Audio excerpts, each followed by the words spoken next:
هستم و امروزی ربات بمب و جم رایگان آوردم. قبل از ویدیو لطفاً چنل منو لایک و سابسکرایب کن. شما به یه برنامه نیاز دارید، برنامه تلگرام. برید داخل تلگرام،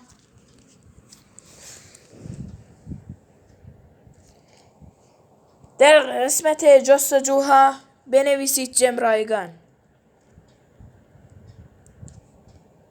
این ربات واسهتون بالا میاد، روش بزنید، استارت رو کلیک کنید و واسه شما یه تصویر میاره، میگه ثابت کنید که ربات نیستید و اون عدد رو باید بنویسید واسه این و شمارتون رو بدید.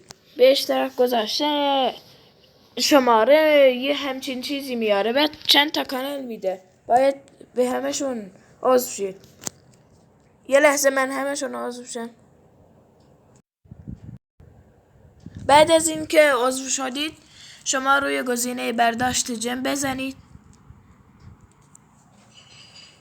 و 110 جم رو انتخاب کنید.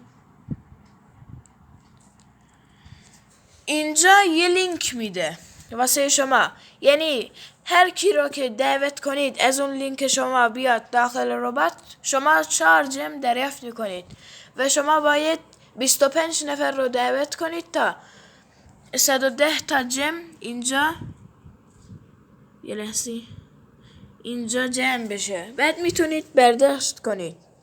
اگر از این ویدیو خوشتون اومده لطفاً لایک و سابسکرایب کنید.